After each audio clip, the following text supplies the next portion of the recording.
यथाग्निर्दाहिका शक्ति रामकृष्णे स्थिता हिया सर्वविद्या स्वरूपां तां शारदां প্রণমাম্যহম।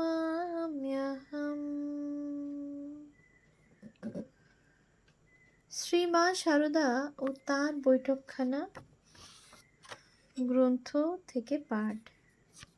পূজনীয় স্বামী শিবপ্রদানন্দজি মহারাজের সম্পাদনায় রচিত। সংখ্যা 91। মাতৃ সমীপে। শ্রী মায়ের মধ্যে আমরা আর একটি জিনিস লক্ষ্য করেছি। বাইরে থেকে তার চেহারায় এমন কিছু বৈশিষ্ট্য দেখা যেত না যাতে বোঝা যায় যে তিনিই শ্রী শ্রী মা। তাকে দেখে মনে হতো তিনি একজন সাধারণ পল্লী রমণী। অন্যান্য মেয়েদের সঙ্গে যখন তিনি বসে থাকতেন তখন তিনি যে আমাদের মা তা বুঝতে পারা যেত না। গিরিশবাবু তাই বলতেন, এই যে মহিলা গ্রামের সাধারণ বউটির মতো আমাদের সামনে দাঁড়িয়ে আছেন, তিনিই যে জগতের রাজ রাজেশ্বরী তা কে বলবে? স্বামী শারদানন্দ একবার বলেছিলেন, শ্রী রামকৃষ্ণের ভিতরের ভাব বাইরে থেকে খানিকটা ধরা যেত, মায়ের কিন্তু কিছুই বোঝা যেত না। ভাব চেপে রাখার অসম্ভব ক্ষমতা ছিল তার। বাইরে তার ভাবের এতটুকু প্রকাশ নেই। মা যেন মোটা কাপড়ের এক ঘোমটা দিয়ে নিজের মুখ ঢেকে রেখেছেন, তাই কেউ তাকে একটুও দেখতে পাচ্ছে না। মায়ের যে দিব্য ব্যক্তিত্ব তা সহজে কেউ বুঝতে পারত না। মা মাদ্রাজে আসছেন শুনে সেখানকার লোকেরা স্বামী রামকৃষ্ণানন্দের কাছে গিয়ে জিজ্ঞাসা করলেন, মা বক্তৃতা দেবেন কি না? স্বামী রামকৃষ্ণানন্দ বললেন, না। মা কারো মধ্যে ত্যাগের ভাব দেখতে পেলে খুশি হতেন।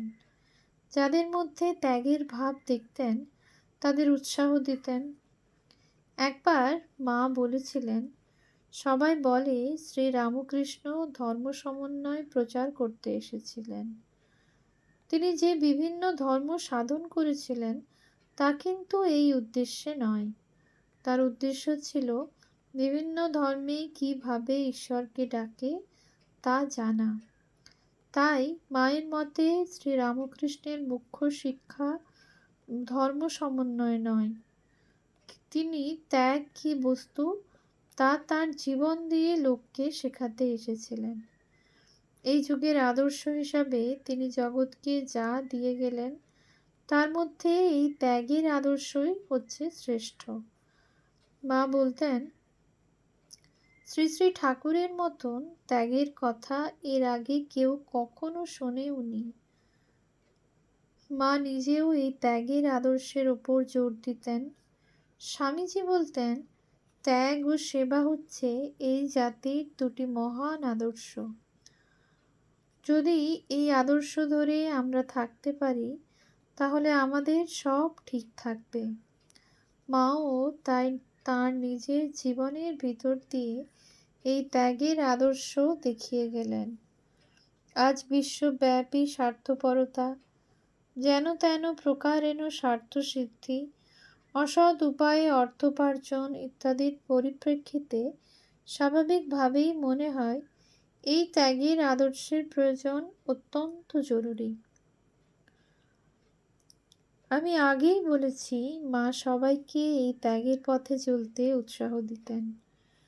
একবার এক ভদ্রলোক বাংলার কোনো এক অঞ্চল থেকে মায়ের কাছে এলেন। তার ইচ্ছা তিনি সংসার ত্যাগ করে ঋষিকেশ বা ওই রকম কোনো জায়গায় গিয়ে সাধন ভজনে জীবন কাটান। কিন্তু তিনি বিবাহিত, একটি সন্তানও আছে।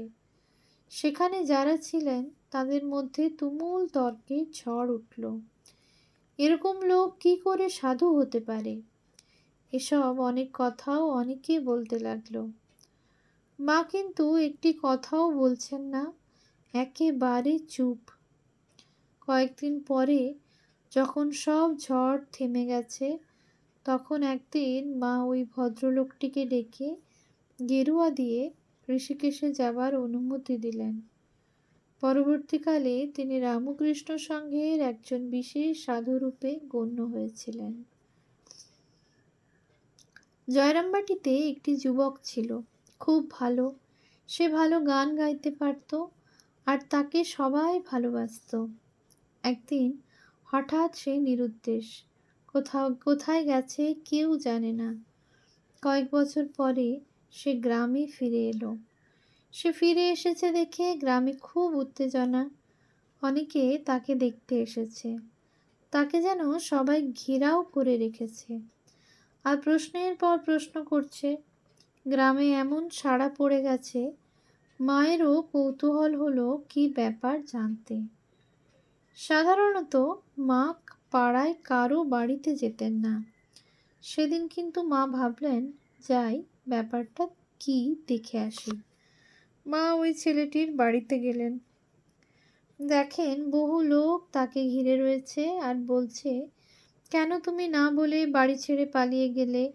এত বছর কোথায় ছিলে? এভাবে আর পালিয়ে যেও না, ইত্যাদি।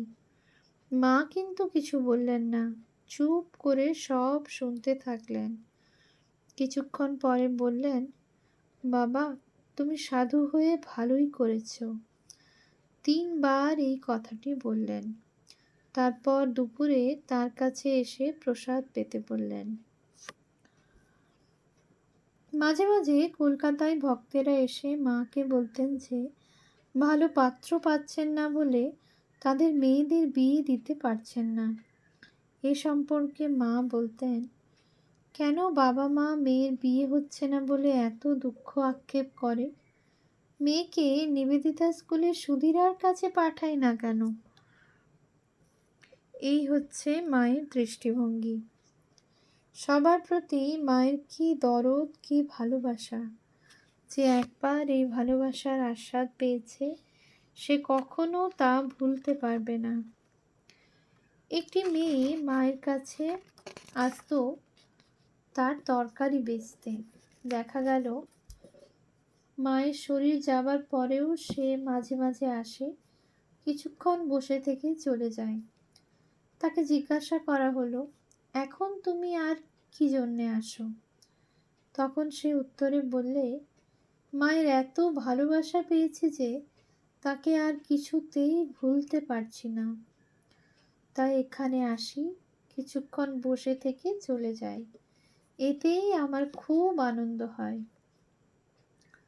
প্রথম মহাযুদ্ধের সময় বাজারে স্পিরিট পাওয়া খুব শক্ত ছিল, কারণ যুদ্ধের কাজে স্পিরিটের তখন ভয়ানক চাহিদা। সাধারণত 1 বোতল স্পিরিটের দাম ছিল 6 আনা, কিন্তু তখন অনেক দাম দিয়েও বাজারে স্পিরিট পাওয়া যেত না। একজন ভক্ত কোনো রকমে জয়রামবাটি ডিসপেন্সারির জন্যে কয়েক বোতল স্পিরিট জোগাড় করেছিলেন। মায়ের পায়ে বাত ছিল, সেজন্য বেশ কষ্ট পেতেন। স্পিরিট দিয়ে মালিশ করলে তার একটু আরাম হতো। ওই ভদ্রলোক যে স্পিরিট এনে দিয়েছিলেন তা থেকে একটু নিয়ে মাকে ব্যবহার করতে বলা হলো। মা কিন্তু রাজি হলেন না। তিনি বললেন, ওই স্পিরিট এসেছে গরিবদের জন্যে, তাদের বঞ্চিত করে আমার নিজের আরামের জন্যে তা আমি ব্যবহার করতে পারবো না।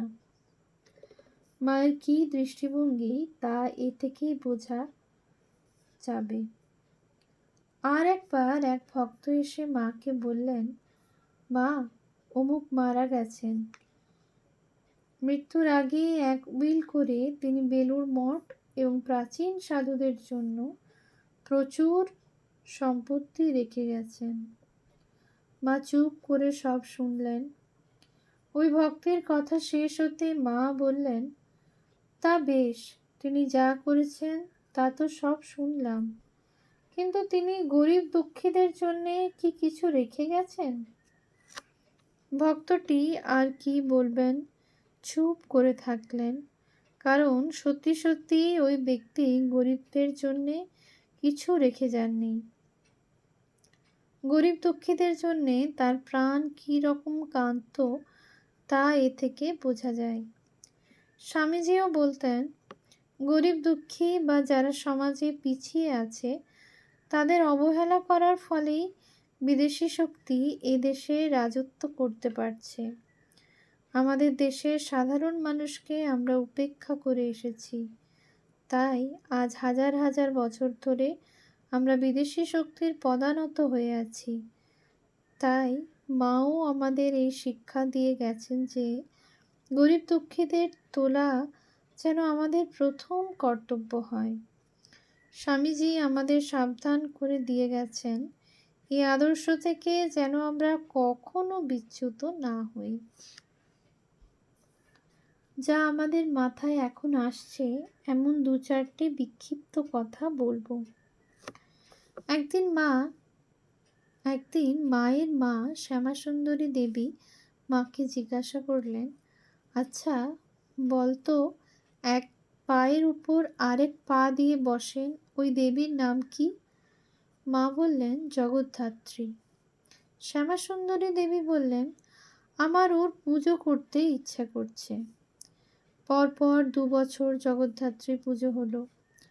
পরের বছর আবার যখন মায়ের মা পুজো করার কথা বললেন, তখন মা আপত্তি করে বললেন, এসব হাঙ্গামা পোয়াতে আমার আর ভালো লাগে না। শেষ পর্যন্ত মা অবশ্য রাজি হলেন, পুজোও হলো। প্রথমবার পুজোর আগে কয়েকদিন ধরে খুব বৃষ্টি হয়। মা স্বামী শান্তানন্দকে পরে বলেছিলেন, বৃষ্টির জন্যে পুজোর প্রয়োজনীয় সব জিনিসপত্র শুকনো হলো না।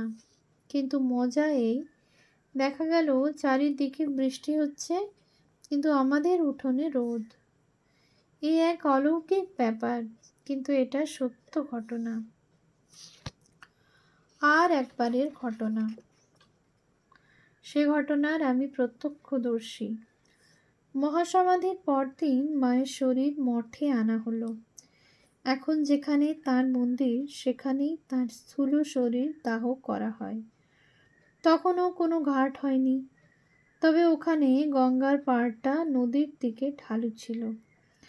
যথাসময়ে চিতা সাজিয়ে আগুন দেওয়া হলো। চিতা জ্বলছে, ঠিক ওই সময় দেখা গেল গঙ্গার অপর তীরে প্রচণ্ড বৃষ্টি হচ্ছে।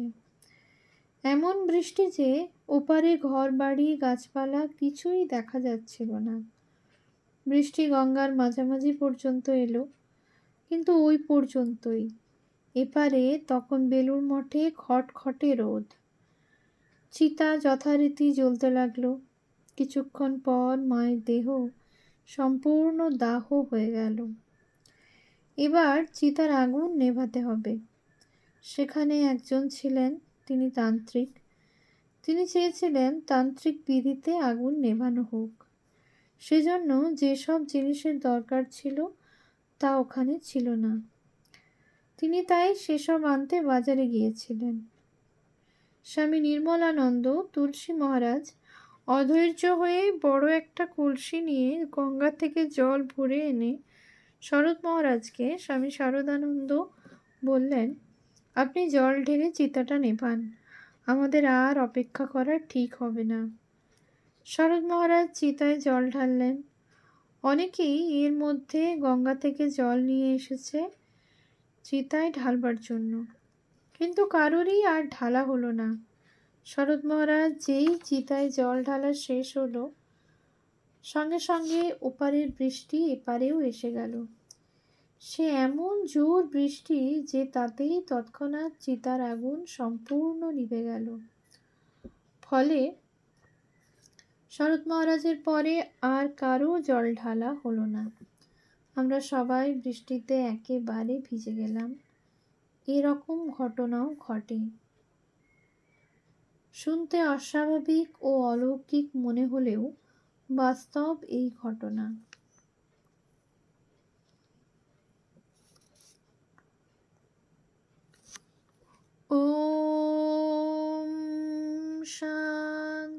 शान्ति शान्तिः। हरिः ॐ तत्सत्। श्रीरामकृष्णार्पणमस्तु।